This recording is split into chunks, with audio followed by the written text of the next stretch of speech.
All right, guys, we are here in Birmingham, Alabama, over in Highland Lakes, and we're with Chase Smith, and Chase is going to give us a tour of this house that they're flipping that's going to list for $1.4 million. That's what we would call a high-end flip. Chase, kind of take me, what are we going to do? We're going to be walking through this house today? Yeah. Tell me about it.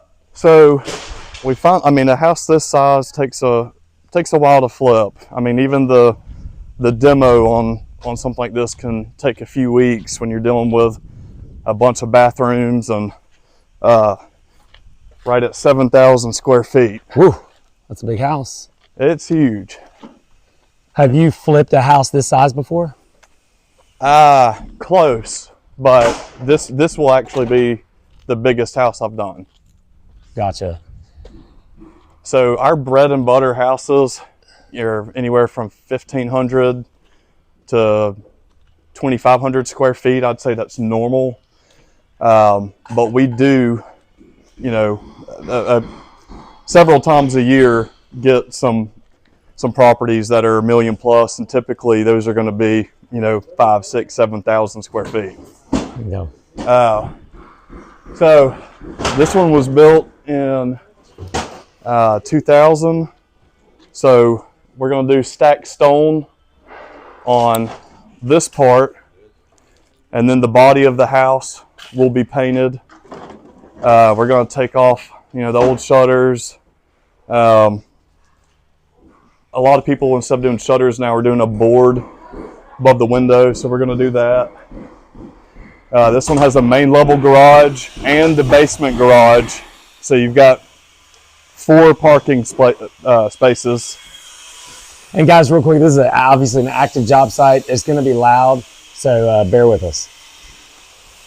We got to replace this whole front door. So one of the things about flipping a high-end house like this, you're going to have a lot of big-ticket items. Whereas some places, you're flipping a normal house and it's like kitchen and bathrooms are the big-ticket items. Well, a house like this, your main chandelier can be a big-ticket item. Your front door can be a big ticket item. Give me an idea, like a big ticket item. Give me an idea. What will this front door cost? Okay, so the front door that's going here is, just a big metal, thick front door, and it's going to be about $12,000. The appliance package, whereas we usually spend about $1,500, will be about $25,000 here. So there's going to be a lot of money spent on this rehab. So give me an idea how much money you think you're going to spend on it. What are you projecting? Well, I'll put it this way. I'm hoping to keep it at $250,000, but wow, that could hit 300 really easily if you're not, especially if you're not watching it. Right. So you've got the foyer here and 1 bedroom and full bath right here next to your master suite, which is perfect for a young child or a nursery. Okay.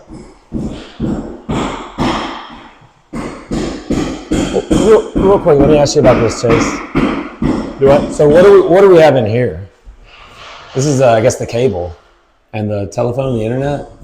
Yeah. So we'll be canceling that. There's that's wired internet. You don't need that anymore. Everything's wireless. But that was a big deal back in the day. Oh, that would have been a huge deal when this house was built. It had the intercom system, right, and came with wired internet through the house. But now everything's wireless. So now this master suite itself is probably around 1,200 square feet. Gosh. The closet itself is the size of a bedroom. This is the closet. Yeah. It's hilarious. Oh, it's huge. Okay. And then here is our future master bathroom. Gosh. So we'll have a very nice freestanding tub here with a standalone tub filler, huge shower. Sometimes we cancel stuff like this if there's any issues, but there's 2 skylights in here that bring in a lot of natural light, and it's so unique that we're actually going to leave these. There's no leaks or anything like that, and it just really helps bring in a lot of light. Here's the water closet. The toilet room? The toilet room, where the real business happens. That's the water closet? Is that what you call it? The water closet. Wow, I've never heard that. I picked up a few terms being in real estate for a decade. I've never heard that phrase. Okay. So here and here you'll have the vanities. Okay. And house like this, you can't just go to Home Depot and buy a $600 vanity. Okay. We're having the cabinets custom built, and we're actually, rather than going with marble countertops, we're doing porcelain. It has a lot better color. It's kind of the newest thing, but marble, even though it's nice because it's stone, is actually kind of brittle and not very durable. You can get marks on it really easily. Your pots and pans, if they're hot and you put it on it, you can damage them. And there's a lot of inconsistency in the color. Well, porcelain, since it's made, is perfect color all the way through. And it's much more durable, and it's still very expensive. It's a lot more than granite or even quartz countertops. So that's another thing to consider in a house like this. Wow. But in here is the actual bedroom, and you have an ensuite over here on the left that most people would use for either a nursery, an office, or even a library. I know that's what my wife uses ours for at our house. And you have the nice little fireplace in here, but the stone around it's got to be redone. And you look over here, you have access to the large back deck from the master bedroom. Yeah, wow. All right.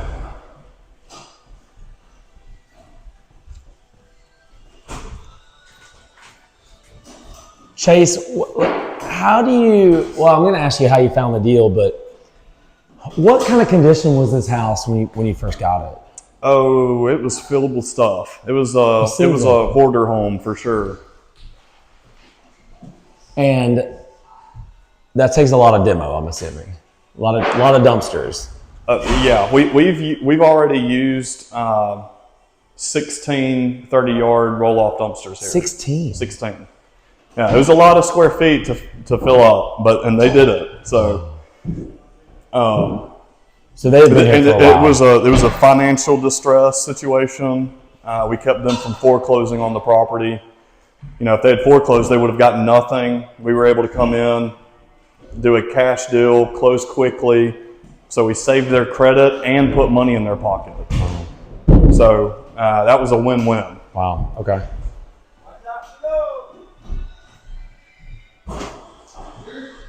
So back through the foyer, we're coming to the main living areas. You got the formal dining room on the left and the living room right here, dead center. Those are probably 20-foot ceilings. And then got the fireplace over here. We're going to be doing stacked stone on this all the way up as well to match what we're doing on the outside. Oh, sorry.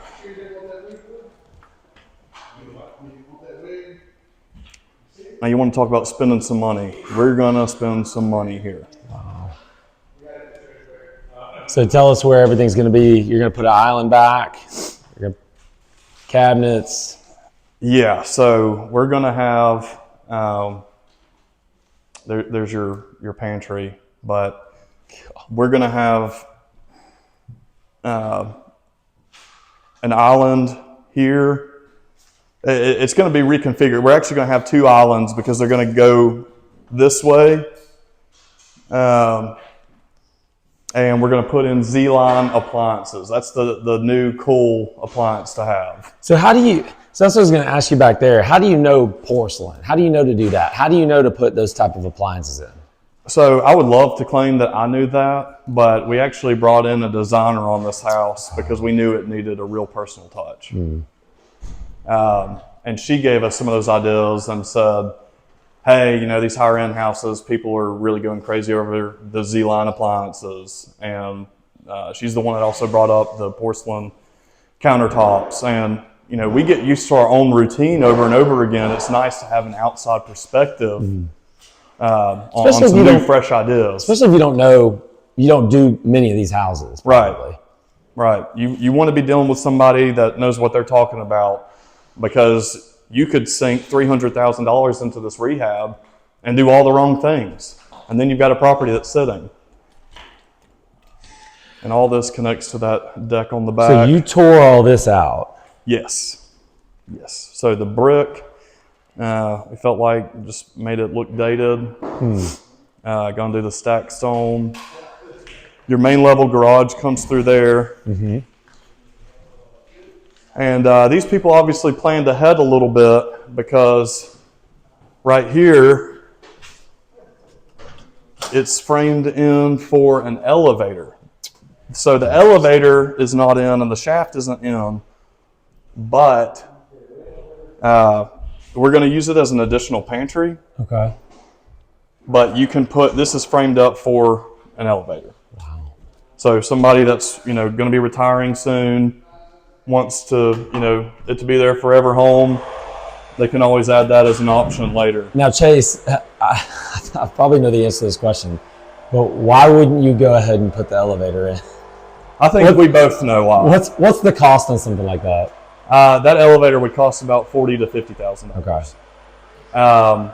And most people aren't going to need it.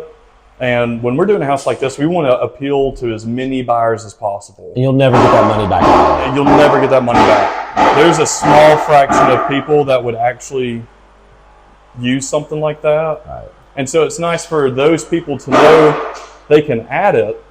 But we've got to decide on a house like this where we're going to spend our money, right. And $50,000 of it was not going to be on an elevator, right, for kids to go up and down. That's exactly what would happen, by the way. That's exactly what happened in my house. I know that. So big laundry room. Okay. And another half bath over here. Okay. And you know, you do have the convenience of that main level living with the garage behind you. Right. Okay. All right. Well, let's head upstairs. So we've got 2 bedrooms down here. Obviously the full bath in the, and we got a half bath here. So this is a full. This is a full. So okay. Our main level will have 2.5 baths. 2.5 baths with 2 bedrooms on the main. Okay. Real wood floors throughout. And you're going to keep those. You're just going to do something to them? Those will be sanded and restained. They're in great condition, and that's already select hardwood, which is very expensive, and it's never been refinished. So it's going to essentially be brand new once we refinish it. Got it. So a house like this, you even have to consider stuff like your handrails. Handrails are expensive. So we're replacing these that the early 2000s loved so very much, and going with those lateral black metal bars. Wow. Okay, so we got like this little, this is interesting. And that's where I mentioned the chandelier outside. We'll be putting a really nice fixture here. Right here? Wow. So over here, we start the bedroom count all over again. This is probably the smallest one up here, and it's still a large bedroom for a kid at least. You've got a Jack and Jill bathroom through here. Watch your step. Okay. Lots of boards with nails. But a house like this, you'll be amazed at the size of the rooms. The kid's bedroom in here, I mean, that's got to be, what, 450, 500 square feet. Oh yeah. It's massive. Oh wow. And there's a closet behind you. Oh, this is being taken out. What was this? They did this. I do not know why, but they did this to have that tray ceiling in the master, and we're eliminating that tray ceiling. The tray ceiling really dates it. That used to be a nice feature, but now people like more of the flat, high ceilings with recessed lighting. And then the bedrooms up here each come with their own little playroom off of them as well. Oh wow.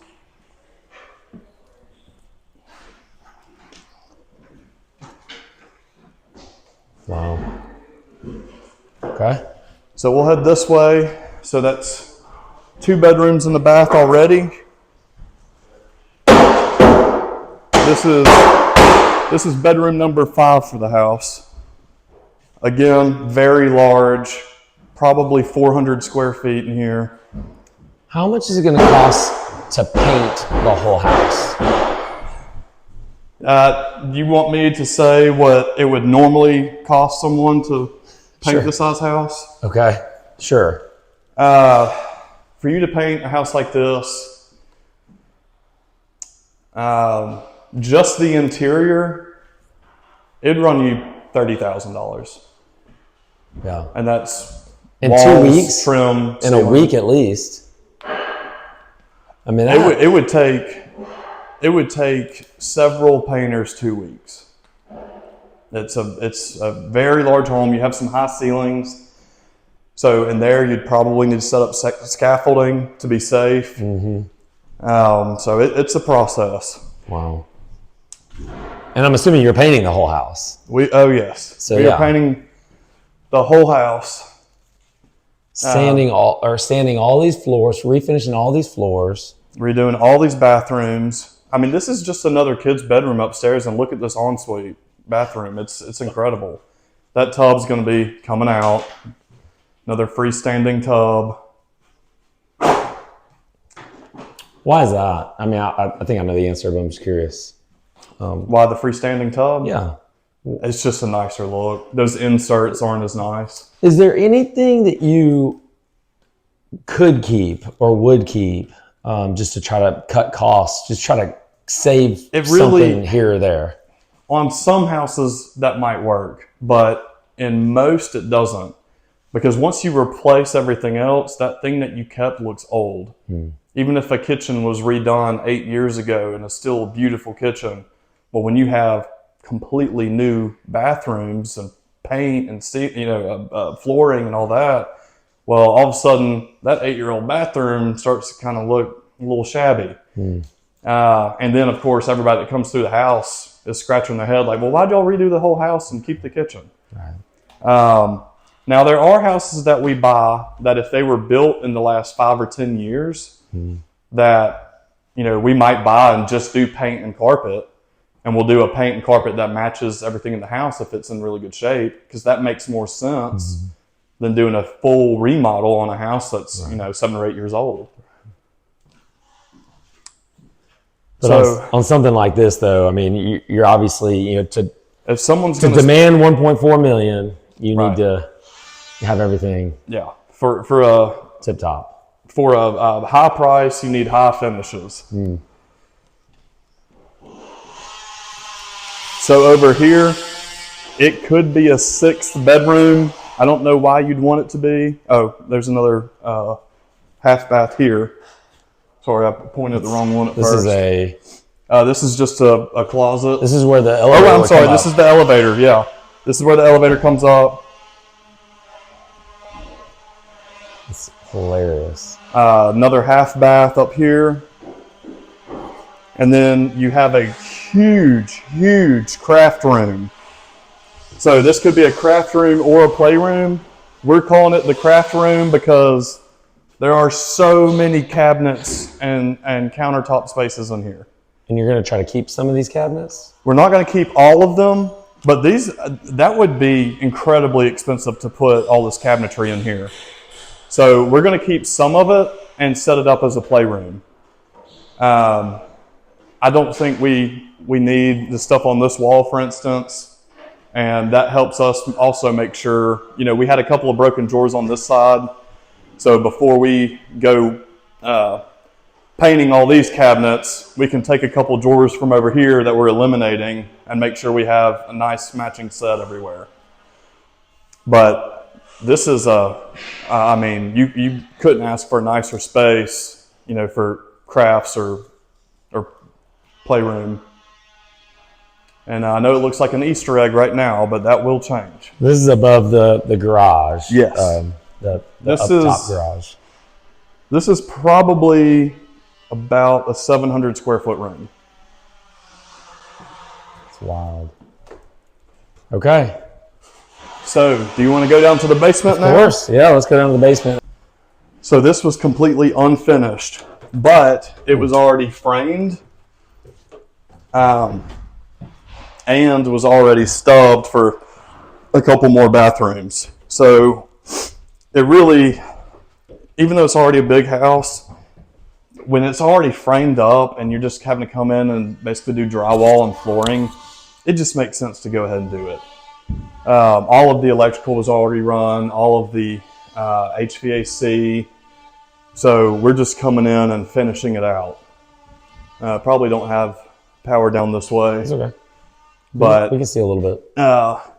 And down here you have a lot of options.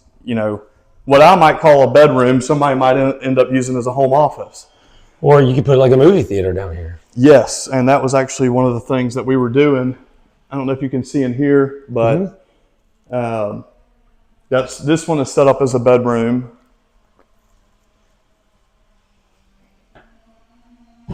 This one is set up as a bedroom with another full bath. Okay. You've got a half bath yet again right here in the hall.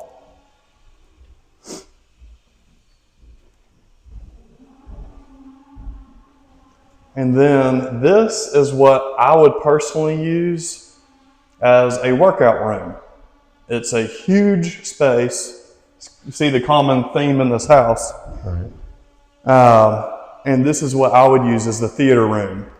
Because of that alcove over here, what we're going to do is leave most of these as a blank space so people can do whatever they want with them. But I'm probably going to add a bar here and have a kitchenette behind me. And then, so someone can set a projector up here to hit that wall or over here to hit that one. And you've got a nice concession area at the end. Right. Wow. Which would be perfect for a movie theater. Yeah. It's incredible. It's a huge house, and it's going to be extremely nice when we're done. So Chase, what's the time frame on a project like this for you? I imagine it'd be different for everybody. It would be. And again, down here, we've got another 2-car garage. And this stuff like this is what you don't see unless you're in a really high-end house. I mean, even the garages are framed up. That's just not common. And you can hear the difference. It's even insulated in here. So these will be, even where their cars go, will be nice finished areas. And look over here and you'll see what it takes to power a home like this. Gosh. You got 3 panels. Oh yeah, 3 full-size panels. And then you asked me something a moment ago. Time frame, yeah. On the time frame. And that really depends. Sometimes we get hung up with inspectors and stuff like that, so it can vary a good bit. But a house this size, we've had several men working here for the last few weeks, and we're just now getting to the part where we can start putting things back together. We've had to clean the whole house out. The demo on a house like this is very time consuming. And then we went ahead and had our drywall guy come through here, hang all this drywall, and our electrician come in and put the actual plugs and fixtures in. So now's the part where it all finally starts to come back together. And so we can send our hardwood floor guy through, then we'll send our tile guy through, we'll get our kitchen installed while we're having the bathrooms installed, then we'll paint it, and simultaneously we'll have someone painting outside and doing that stacked stone. So now that it's all about getting the house ready to be put back together. And then all those things kind of happen at once, as long as people aren't on top of each other. Yeah. But to answer your question, one like this is probably going to take us 16 weeks. 16 weeks. That's so 3.5 months, 4 months almost. That doesn't even sound bad. It's not. It would typically someone else. This would take, that has a smaller crew, or someone. I mean, heck, even buying this as an owner occupant, this could easily take 6 to 9 months. Most of our houses we can get done in 6 weeks, 6 to 8 weeks. But one like this, it's a very significant project.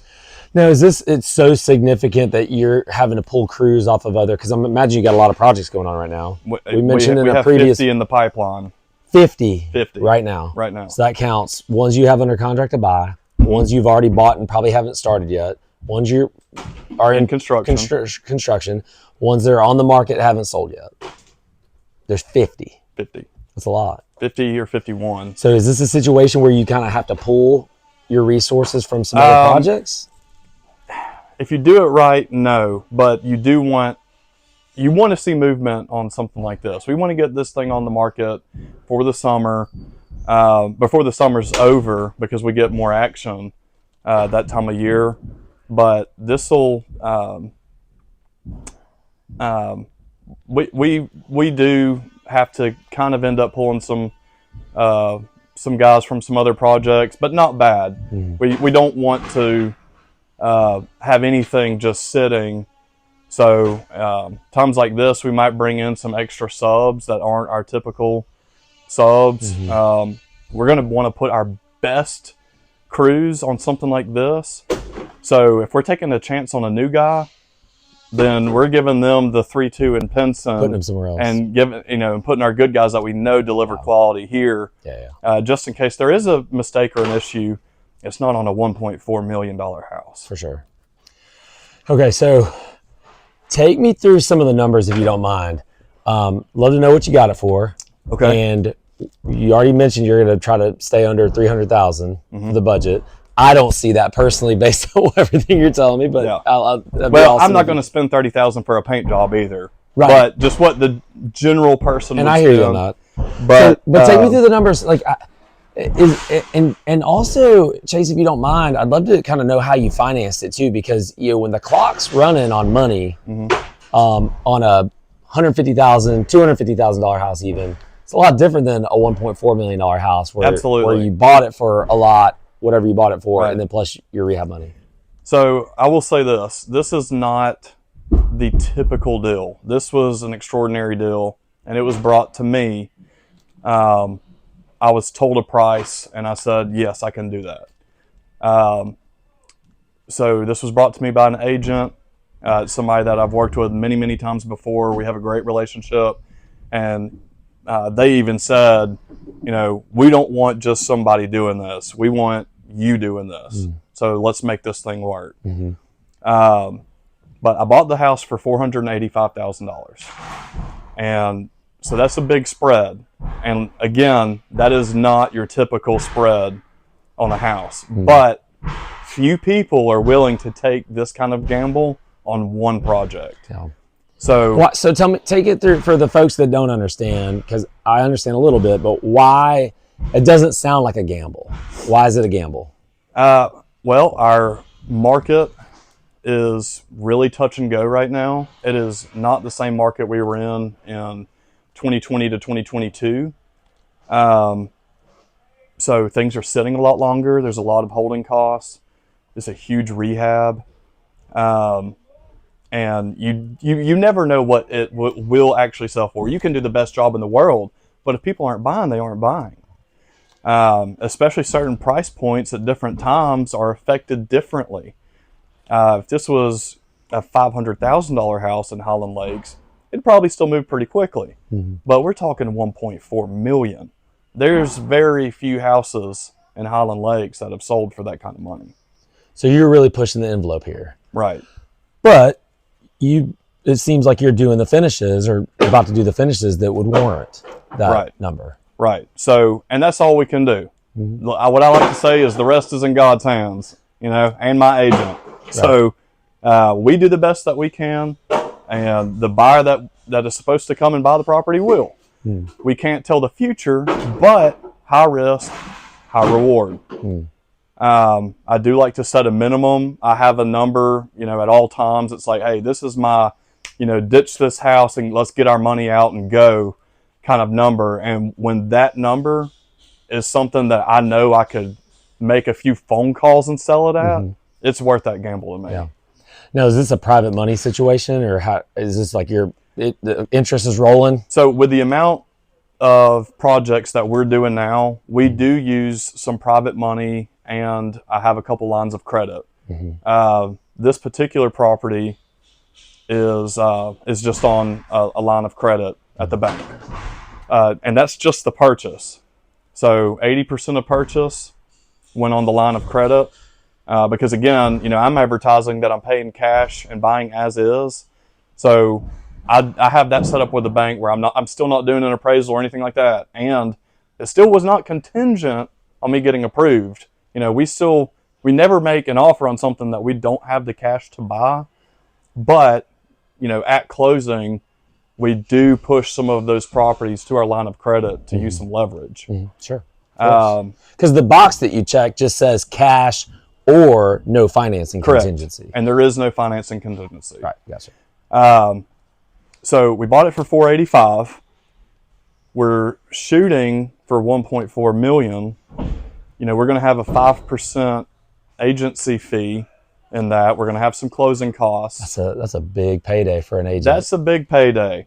But hey, as long as you keep them fed, they'll keep you fed. That's amen to that. You take care of your agents, and they'll take care of you. Is this a situation where the person that brought it to you is also going to get the listing on the back end? So we offer that on every house that an agent brings. If they bring us a property, then they get a nice marketable property to list on the back end once we're done with rehab. In addition to the fee that they get up front. If they do collect a fee on the front, that's between them and the seller.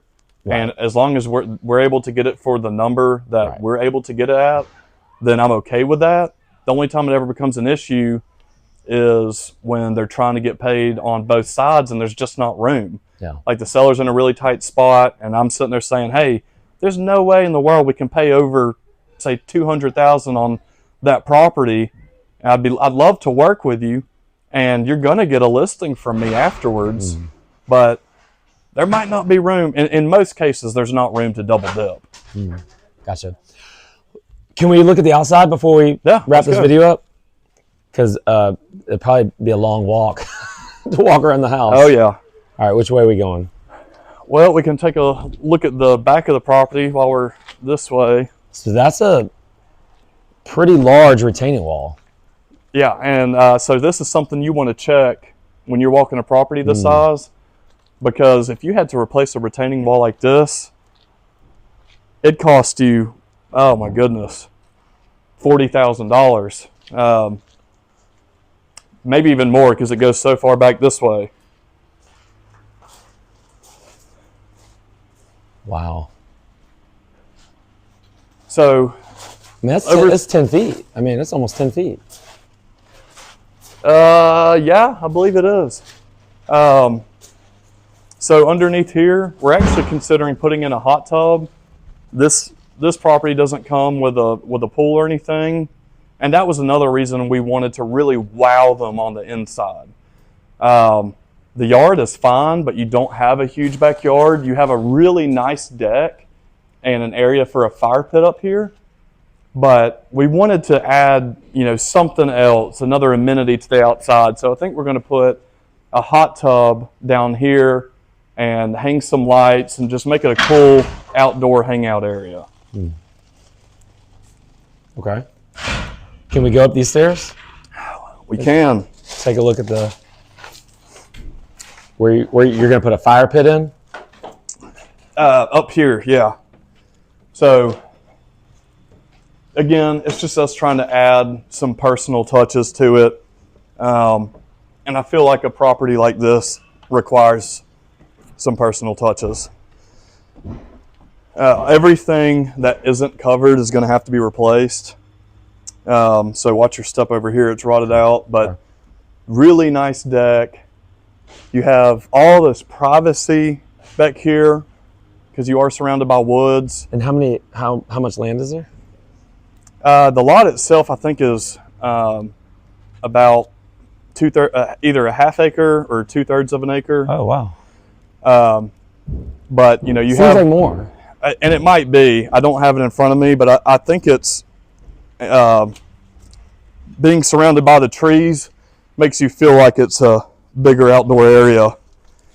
So we're going to level out a spot right here, put in a fire pit so you know people can hang out up here while you got the hot tub going down there.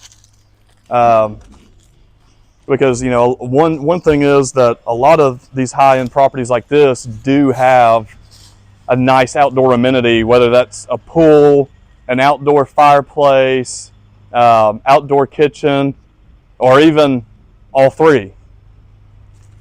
But there's just not the space at this house for that. They used the lot to build a big bad house, and there was not room for anything else. Now, Chase, did you put the roof on? Because the roof looks pretty new. So we did not put the roof on this one. The roof looks great. I feel like you got kind of dodged a bullet on that one. Yeah, that would be an expensive roof. And so all that, you know, are things that we're considering when we take, when we are shooting for a certain budget, like $250,000, for instance, on this one is what we're trying to get it done for. But it helps when you're not spending $25,000 on that huge roof. Yeah. Another thing that I believe had been replaced is the HVAC. It had already been replaced? I believe so. I think if they're only, you know, up to 5 years old, we leave them. So when you're not and a house like this is going to have at least 3 units.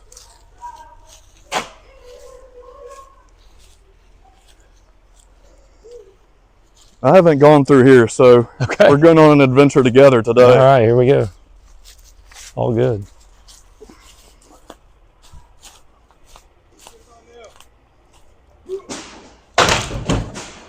Yeah, you didn't know it came with a nature trail, did you?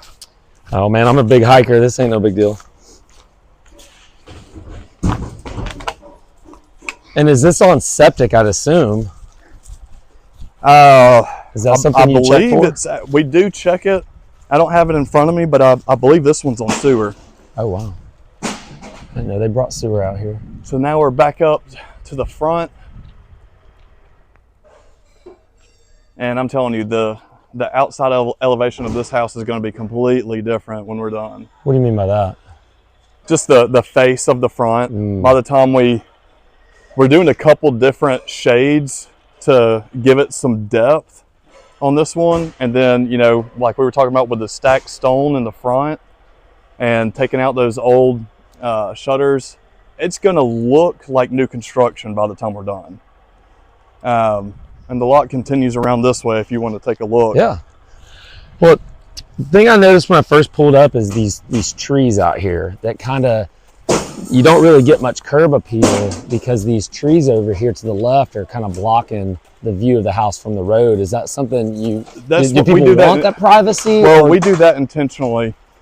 We're going to cut all these down, but you know, while we have 12 guys here working on a house, we want to respect the neighbors the best we can. So we leave the landscaping for the last part, especially something like this where we do have so much privacy. Because if we cut them on the front end, then they'd see our dumpster and our trash for, you know, 3 or 4 months while we're rehabbing the property. But you can tell, I mean, it took us all that time just to walk around it. This is a huge house.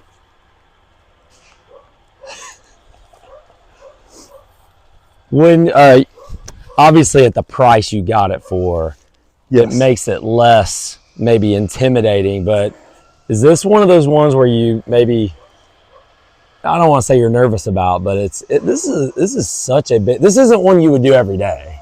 At what I got it for, I do it every day. Okay. But I'm not nervous about this one because we did get it at such a deep discount. You know, those break even, I love looking at break even numbers. The problem is with a house like this, your comps are not consistent. You are going to have, I mean, you know, if I wanted to make a case for it being 1.5, I could. But if I wanted to make a case for it being 1.2, I could select the right things to make that true. So there is such a huge variance on what this thing could go for that, you know, you definitely can't bank on your top number. I wanted to make sure that this worked at like 1.1 and then just try to knock it out of the park on the rehab to where we, you know, could hit its true potential of 1.4. Man, it's almost like you got to hope for a great appraiser, right? There's Yeah, a little bit of that you going know, on. it does help when, you know, the biggest part is getting that willing buyer. Because like I said, I mean, an appraiser is going to go in and do the same thing that we do. It's like, okay, here's the price. Is there anything to justify it? So based on what that contract price ends up being, you're going to kind of gravitate towards those other similar prices. And like I said, you could make an argument for a very wide range on price. Yeah. But at the end of the day, something's really worth what somebody's willing to pay for it. That's right. That's right. Chase, this is a pretty thorough walkthrough. I don't know if we've done a 40-minute walkthrough before. Is there anything I left out? I don't know. We definitely got our steps in. Let's see, where are we at? Yeah, I'm at 3,600. Oh, Well, very good. Chase, I can't thank you enough for taking us through. no, I've had a Guys, great time. If you haven't watched the first video, make sure you look at that. I'm going to link that up right here so you can take a look at the first video where I interviewed Chase more kind of one-on-one, just talking about his business. So go check that out. And we appreciate you kind of sticking through with this kind of longer walkthrough. But Chase, again, super grateful for you taking us along on this journey. Hey, I appreciate you reaching out and getting to meet you. Awesome. All right, guys, we're going to see you on the next one.